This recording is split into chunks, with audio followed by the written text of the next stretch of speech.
आइए इस टॉपिक को समझते हैं। और ये 5 नंबर का वीवीआई पॉइंट है, आप इसको नोट कर लीजिएगा। आपके दैनिक जीवन में इसका काम होगा।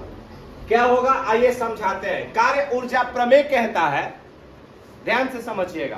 कार्य ऊर्जा प्रमेय में हम लोग अगर पहले इससे पहले अगर फॉर्मूला निकालते थे तो किसी भी वेग को विराम में रखते थे, वस्तु को विराम में रखते थे।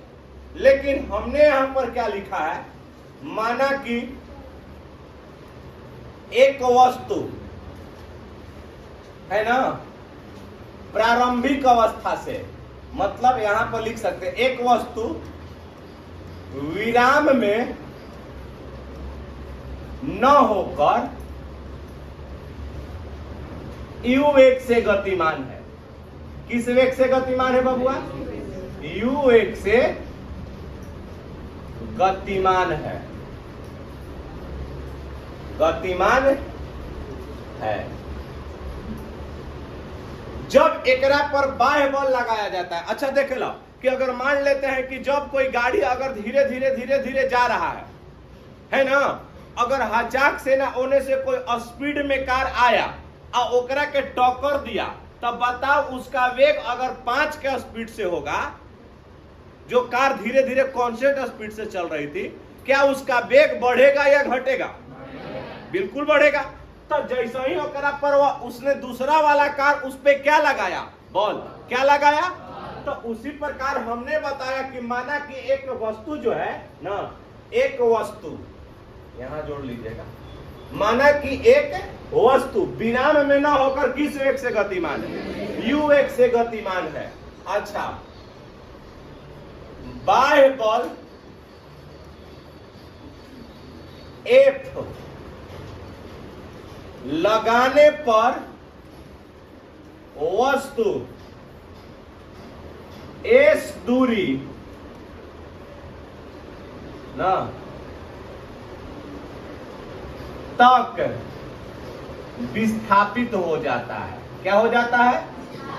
विस्थापित ना होती है, जिसका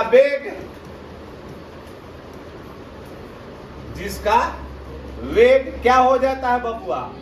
भी हो जाता है। अब यहां पर बताओ 3 कंडीशन लग गया। सबसे पहले चीज हम लोग यहां पर क्या आया, पहले किस वेग से गतिमान था? यू वेग से। उस पर क्या लगाया गया? बाह्य बल। क्या लगाया गया? जैसा ही बाह्य बल लगा तो अब ओकरा दूरी में ना परिवर्तित होगा ना। अब चलना तो उसको दूरी ही था, लेकिन कुछ दूर जाने के बाद उसका जो वेग होता है एक्सटर्नल फोर्स के कारण वह कितना हो जाता है? कितना हो जाता है? तो एकरा में 3 चीज लागू हो गया, एगो यू हो गया, भी हो गया, एस हो गया। और जाहिर सी बात है कि जिसका वेग बढ़ता है तो वह क्या किसके कारण बढ़ता है? त्वरण के कारण। किसके कारण? तो अब यहां पर बताओ, जब ये तीनों चीज मतलब यू, भी, ए, एस गति के किस समीकरण में आएगा? बहुत सुंदर। तो आप लिख सकते हो गति के किस समीकरण से बबुआ? तृतीय समीकरण से। तो जब गति के तृतीय समीकरण से आप लोग लेकर के चलिएगा तो उसका मान होता है तृतीय का v स्क्वायर बराबर कितना, आप प्लस कितना हो जाएगा? हो सकता है फिर से v स्क्वायर बराबर कितना, आप प्लस कितना।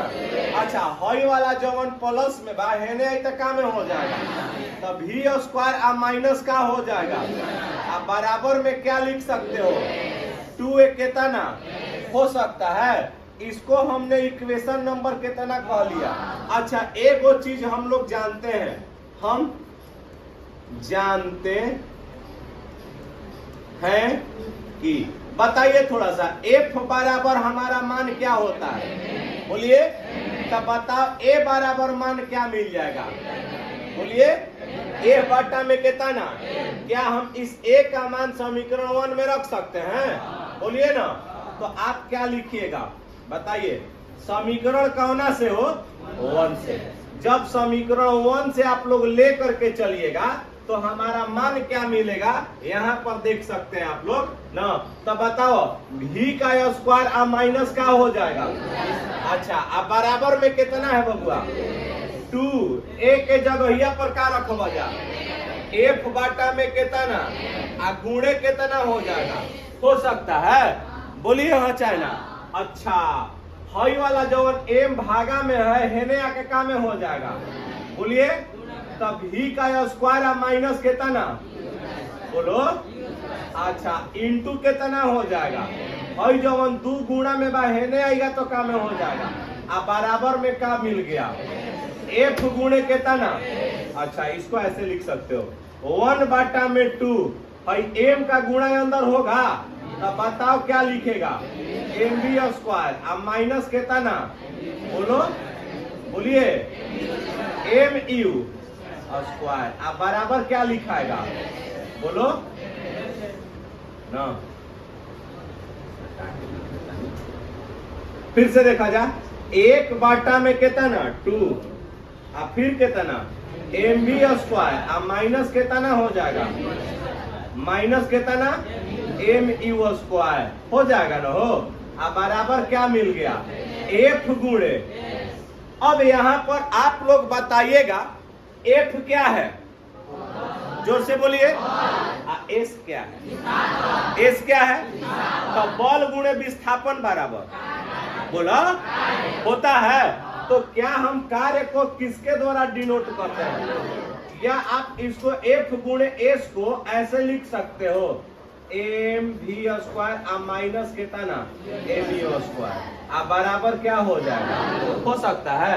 तो यानी डब्लू बराबर मान क्या मिल सकता है 1 बाटा में 2 एम बी स्क्वायर माइनस कितना 1 बाटा में 2 और कितना हो सकता है बोलिए। इसी चीज को हम लोग क्या बोलते हैं कार्य ऊर्जा प्रमेय कार्य ऊर्जा प्रमेय ना। यह किस पर डिपेंड करता है हम आप लोगों को बतला देते हैं। पहले आप इसको देख लीजिए ना कर लीजिए।